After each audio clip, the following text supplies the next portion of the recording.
The Monday Night Wars, one of the most intense battles in television history.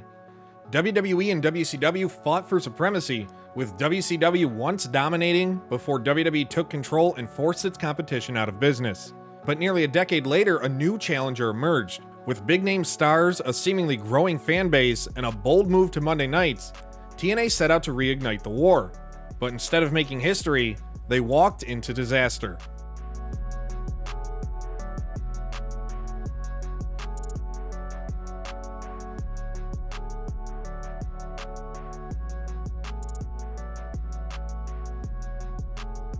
Founded in 2002, Total Nonstop Action Wrestling started as an alternative to WWE after a void was created with WCW's closure.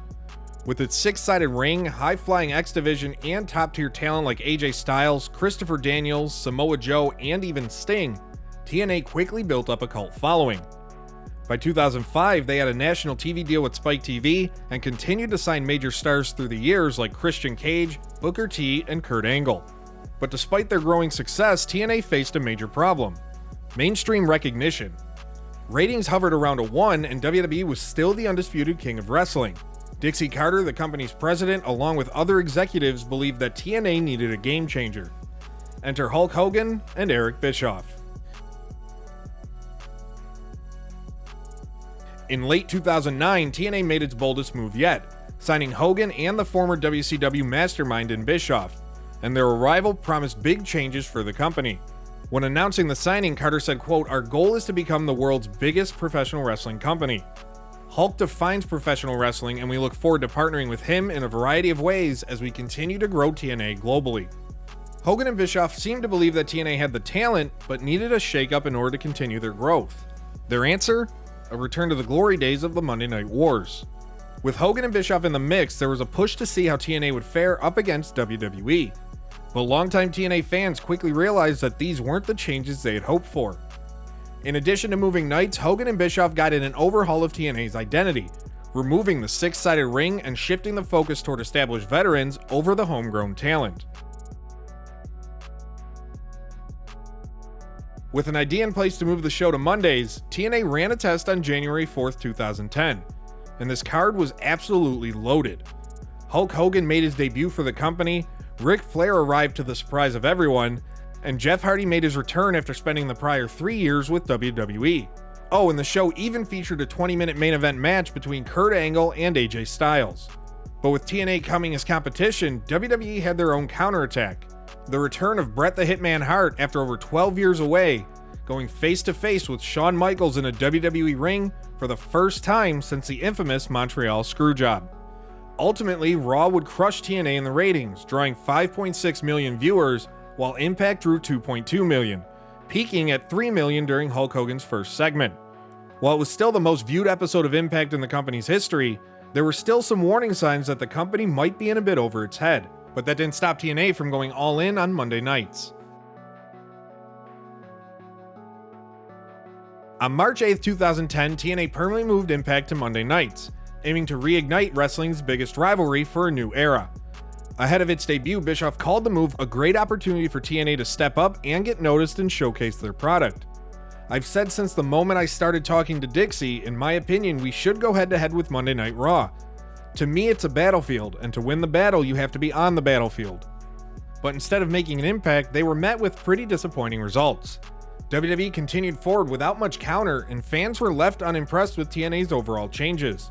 Many longtime supporters felt alienated by Hogan and Bischoff's vision, which, again, sidelined rising and homegrown stars in favor of ex-WWE names, many of whom were past their prime. Even the main event of the first show featured Hogan and Flair in a tag team match, with Jeff Hardy's post-match beatdown save being cut off prematurely. On the night of its permanent Monday night debut, Raw ended up drawing a 3.4 rating, while Impact dropped below a 1. Viewers simply just didn't see TNA as a real alternative to what they had. Week after week, TNA's ratings fell below expectations as fans tuned out for a myriad of reasons. The company insisted on putting on matches that featured the likes of the Nasty Boys, Scott Hall, Kevin Nash, and to a lesser extent, Sean Waltman. Wrestlers that in 2010, fans just didn't care to see featured on weekly programming. This led to the show seeing numbers as low as, if not lower than when it was airing at 11 p.m. on Saturday nights. Meanwhile, WWE continued thriving with WrestleMania season pulling in 3 to 4 times the viewers as TNA. But in an effort to regain some sort of traction, TNA brought in more names like Rob Van Dam, the former Mr. Kennedy now known as Mr. Anderson, and featured Jeff Hardy in a more prominent main event spotlight. But it just didn't turn out to be enough. By April 2010, the writing was seemingly on the wall. TNA was performing worse on Mondays than they had on Thursdays, and it seemed like everyone had seen enough, with the final straw being a 0.5 rating on April 26th. On May 3rd, 2010, after just 2 months on Mondays, TNA admitted defeat. They announced their return to Thursday nights starting May 13th, ending the so-called Monday Night War 2, before it even had a chance to start. According to reports though, the decision wasn't made by Spike TV. Instead, the TNA crew was told on May 3rd that the company had made the call to move back because market research done by TNA determined that fans wanted the show on Thursday nights.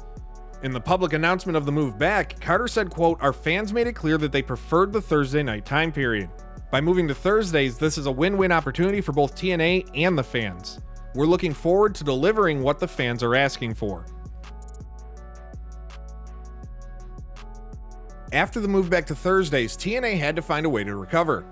For the rest of the year, the ratings rebounded to averaging above a 1.0 in their Thursday time slot, with fans generally happy of the decision to go back. In the years that followed, many of the names from that era and earlier left the company, including Van Dam, Bischoff, and Hogan.